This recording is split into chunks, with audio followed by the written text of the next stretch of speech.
आप सभी सम्मानियों को सादर प्रणाम। आज बताना चाहेंगे कि राम राम 2 बार कहने से किस प्रकार 108 बार जाप होता है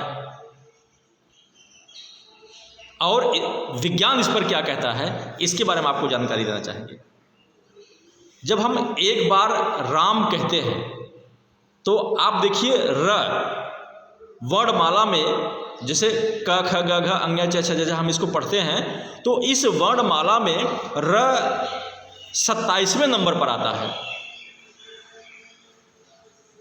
र पर 8 मात्रा लगा है। आ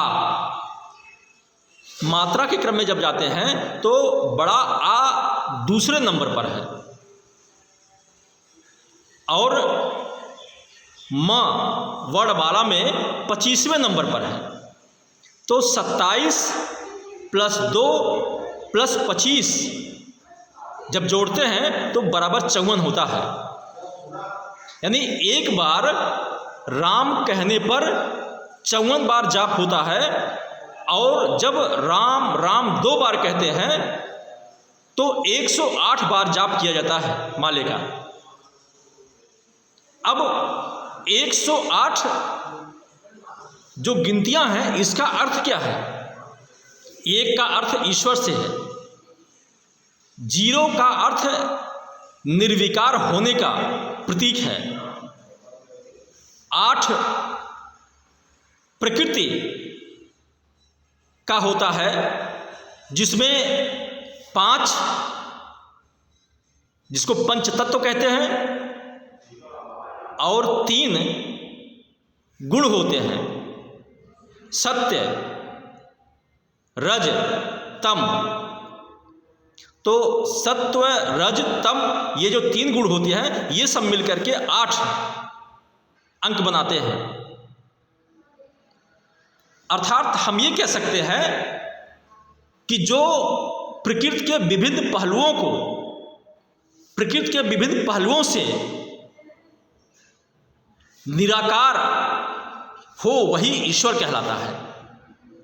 तो 108 का ये इतना महत्व है हमारे जीवन में कि ज्योतिष कहते हैं कि 12 राशियां और 9 ग्रह मिलकर के शरीर के यानी मनुष्य के जीवन को अच्छे और बुरे के बारे में वो बताते हैं। तो 12 × 9 बराबर 108।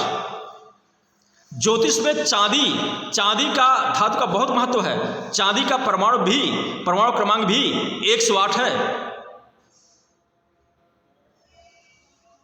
और शरीर के अंदर 72,000 नाड़ियां हैं जिसमें 108 नाड़ियां इस प्रकार की हैं जो सीधा हृदय से जाकर के जुड़ती हैं और शरीर के लिए सबसे महत्वपूर्ण होती हैं। और सूर्य की कलाएं भी 12 होती हैं। पिछले एपिसोड में हमने आपको जानकारी दिया है कि सूर्य से पृथ्वी की दूरी में सूर्य के व्यास से जब भाग देते हैं तो 108 लगभग आता है। तो 108 अंक जो होता है ये हम सबके जीवन के लिए कितना इंपॉर्टेंट है इसके बारे में आपको ये जानकारी दिया गया है। ये सब आप जानते हैं, हम सब इसको पढ़े भी हैं, लेकिन चूंकि इसका यूज न होने से, इसका प्रयोग न होने से ये धीरे धीरे दिमाग से उतर गया है। इसी चीज़ के बारे में जानकारी देते रहते हैं। बहुत बहुत धन्यवाद आप सबको। सादर प्रणाम।